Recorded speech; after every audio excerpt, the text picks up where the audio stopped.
فرعون کا ماحول تھا، کتنا ظالم اور خدائی کا دعویٰ کرتا تھا، اس ماحول میں تھے.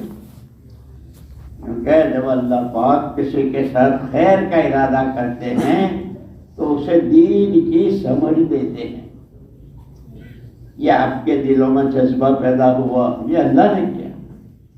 اور آپ جتنے ہو، کسی چچا کے، ماموں کے، پھوپھی کے، خالہ کے، بہت سارے بچے ہوں گے آپ کے رشتے دار، ان سب کے بیچ میں سے جیسے یہ باغ دیکھا ہوگا نا، پھولوں کا باغ، تو وہ پھول چننے جاتے ہیں تو جو پھول خوب اچھا کھلا ہوا ہوتا ہے، کچھ کلیاں ہوتی ہیں، اس کو لاتے ہیں، اس کا ہار بناتے ہیں، اس سے ساری مجلس مہکتی ہے.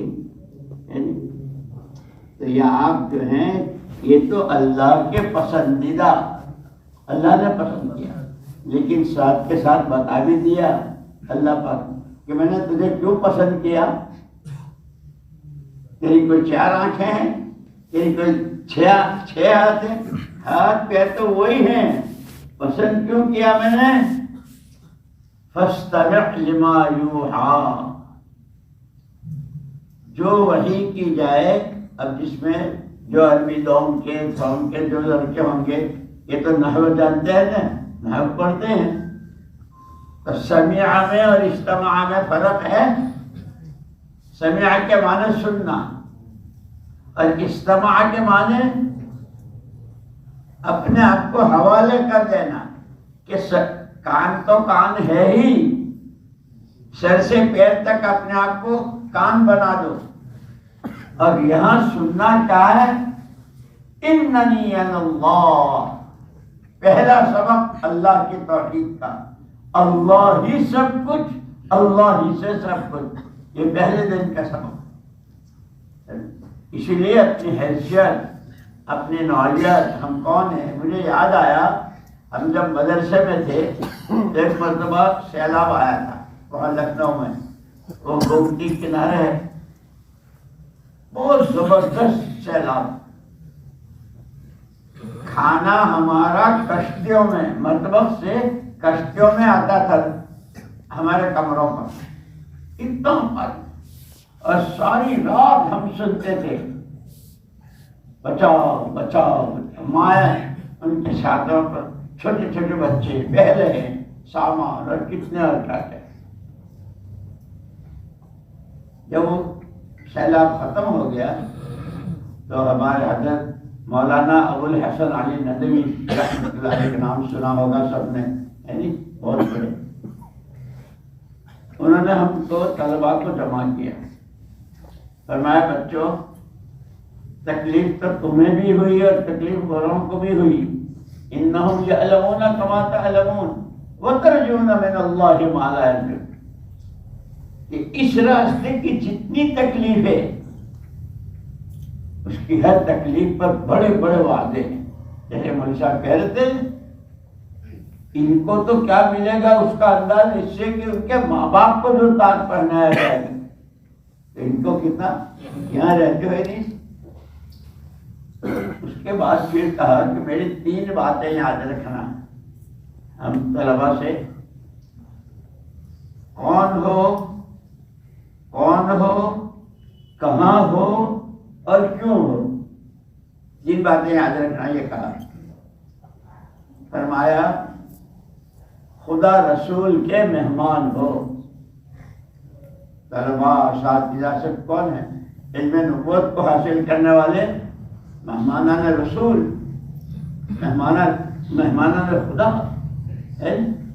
تو پہلے کون ہے؟ اللہ رسول کے مہمان.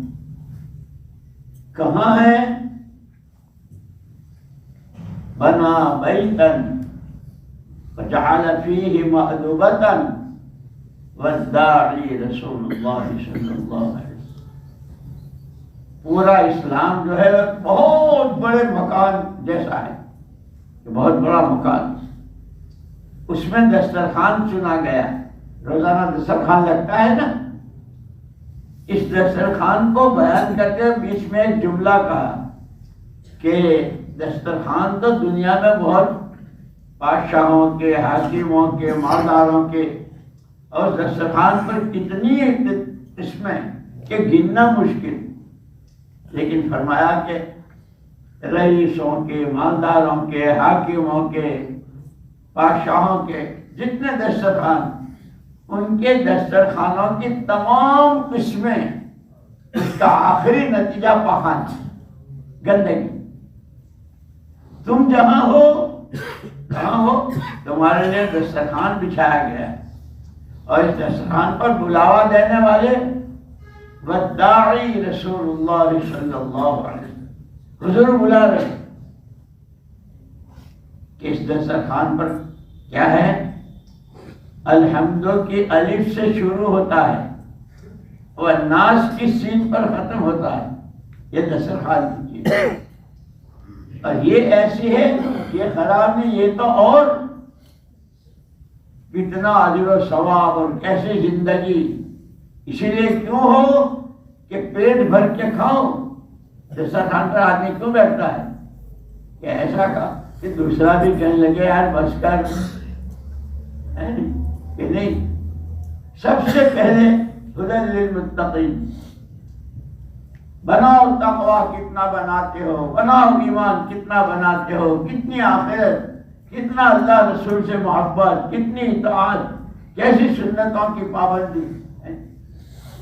اسی لیے کہ یہ مدرسے جو ہیں، جیسے فیکٹریوں میں سامان بنتا ہے نا، سامان بنتا ہے، مدرسوں میں آدمی بنتے ہیں۔ کیسے آدمی بنتے ہیں؟ علماء، مفتیان، مفسرین، کہ جن سے دنیا کو نور ملتا ہے۔ اس لیے کہ جہالت جو ہے، جہالت یہ کفر کی صفت ہے۔ اس لیے حضور اکرم صلی اللہ علیہ وسلم کہہ رہے ہیں، اور کیسا علم لے کر آئے کہ جیسے آپ کے بعد کوئی نبی نہیں، ایسے آپ کے بعد، آپ کے والے علم کے بعد کوئی علم نہیں۔ تورات، زبور، انجیل، بڑی بڑی کتابیں، وہ بھی آسمانی، لیکن سب منسوخ، اور وہ قرآن ہم ہاتھ میں دے۔ لیکن ہمارے مولانا عبید اللہ صاحب رحمۃ اللہ علیہ فرماتے تھے کہ صحابہ کرام رضوان اللہ نے 600 سال تک شرک و کفر میں اور جہالت میں رہے، پھر ترقی کی، تو کیسی ترقی کی؟ قیامت تک کے لیے انسانوں کے لیے نمونہ بن گئے۔ کائے سے بنے؟ کہ ان کے اندر کی سچی طلب۔ پھر مثال دیتے تھے، جیسے صبح ہوتی ہے نا، ایک ہوتی ہے صبح صادق اور ایک ہوتی ہے صبح کاذب، ایسے حکیموں کے یہاں ایک ہوتی ہے سچی بھوک اور ایک ہوتی ہے جھوٹی بھوک۔ جھوٹی بھوک پر مجھے بہت بھوک لگی، بہت بھوک لگی کہتا ہے، بیٹھا 2 لقمے کھایا اور گلاس، تو کہہ رہا تھا کہ بہت بھوک، بس ہو گیا، معلوم ہوا بھوک نہیں، بھوک کا ایسے طلب طالب علم کہ جو سچا۔ اب میں تمہیں کہاں کہ حضرت رائے پوری رحمت اللہ علیہ کا نام سنا ہے؟ یہ مشکات والے اور بڑے درجے کے طلبہ، انہوں نے تو سنا ہوگا۔ جب دارالعلوم دیوبند شروع ہوا تو وہاں اس وقت میں مطبخ نہیں تھا، دیوبند کے گھروں پر طلبہ تقسیم تھے، کوئی گھر والا 2 طالب علم کو، کوئی 3 کو، کوئی 5، اتنا ان کا کھانا پینا کرتے۔ حضرت مولانا رائے پوری صاحب رحمۃ اللہ علیہ جب آئے تو کوئی گھر نہیں تھا، تو وہاں کے انتظام والوں نے کہا کہ بھائی اس وقت ہمارے پاس انتظام نہیں ہے، یعنی کوئی گھر ایسا نہیں کہ جس کے ہم تم کو ان کے حوالے کریں، آئندہ سال آنا۔ تو حضرت رائے پوری رحمۃ اللہ علیہ نے کہا کہ اگر میں اپنے کھانے کا انتظام خود کر لوں تو مجھے پڑھنے دیں گے؟ پڑھ لینا۔ پڑھنا شروع کیا، سبق میں حاضری ہوتی تھی۔ رات جب اندھیرا ہو جاتا تھا، سارے سبق دور تکرار وغیرہ سب ختم ہو جاتا تھا تو حضرت دیوبند کی گلیوں میں اور محلوں میں جاتے تھے اور تربوز کے اور ایسے پھلوں کے چھلکے وہ لاتے تھے اور اس کو دھو کر صاف کر کے پورا ایک سال اس طرح گزارا اور دوسرے سال داخلہ ہو. جب طلب سچی پھر کیا ہوئے بڑے بڑے علماء بھی ان کے اس لیے بھائی سچی طلب کے ساتھ جیسے سچی صبح سچی بھوک. مفتی شفیع صاحب رحمۃ اللہ علیہ نام تو سنا ہے نا, جن کی تفسیر ہے قرآن کا ترجمہ ہے, سنا ہے نا. وہ دیوبند میں پڑھتے تھے, عشاء کے بعد اپنے ساتھیوں کو لے کر بیٹھتے تھے اور تکرار کرتے تھے. طلبا تکرار کرتے ہیں آپس میں, بہت دیر ہو جاتی. ان کی والدہ محترمہ اللہ ان کے درجات بلند فرمائے, وہ انتظار میں بیٹھی رہتی تھی شفیع آئے گا اس کو کھانا کھلانا. کبھی 12:30 کبھی 1 جتنا لمبی تکرار. ایک دن کہنے لگے اماں آپ میرا فکر مت کرو, جو کھانا ہے نا آپ ایک طرف رکھ دو, ٹھنڈا گرم یہ وہ اس کا آپ فکر مت کرو, میں آ کر کے اپنا کھا لوں گا. جب آدمی کو علم کی سچی طلب ہوتی ہے کہ مجھے سیکھنا ہے تو پھر وہ ٹھنڈا اور گرم اور یہ جیسے مول صاحب سنا, بہانے نہیں بنانے بلکہ جس وقت کا جو عمل. اور ہمیں ہمارے استاد نے بتایا تھا کہ طالب علم 3 چیزوں کا اگر اہتمام کر لے تو اسے پھر امتحان کی راتوں میں جاگنے کی ضرورت نہیں. سارے سال پابندی سے مطالعہ کرے, استاد کا سبق پورے اہتمام سے سنے درجے میں, اور اس کے بعد تکرار کر لے. اس پر بیچ میں ایک بات یاد آئی.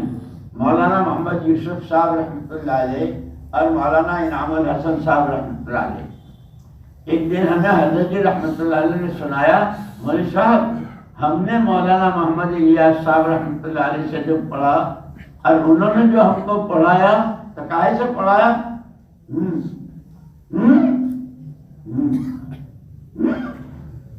حضرت یہ کیا فرمایا کہ مطالعہ ہمارے ذمہ تھا, عبارت پڑھنا. وہ اگر بالکل صحیح پڑھی, لیکن نحو اور صرف کے تو سارے قاعدے ہیں نا. جا عمر نہیں کہیں گے, جا عمرو, وہ تو غیر منصرف ہے. تو کیا سارا ہم کو عبارت بھی ہمارے ذمہ, صحیح پڑھنا. صحیح پڑھی تو فرمایا یعنی صحیح ہے, غلطی کی معلوم وہاں کچھ ہے گڑبڑ, پھر سدھار دیں. اس کا ترجمہ بھی ہمارے ذمہ ہے, یہ کیا کہہ رہے ہیں اور اس کا مطلب یہ کیا کہنا چاہتے ہیں, اس کا مطلب کیا ہے. اگر تینوں چیزیں صحیح ہوئی, اتنی محنت کی. اسی لیے یوں کہتے ہیں کہ علم تو اللہ کی ذاتی صفات میں سے ہے, اور آپ تو بہت سعادت مند ہو. اللہ نے آپ کو کتنے سارے رشتہ دار اور کیسے کیسے حیثیت والے, ان سب کے بیچ میں سے اللہ نے چنا. اور اللہ کی ایک سنت ہے, جو اس کی نعمت کی قدر کرتا ہے نعمت کو برابر. نعمت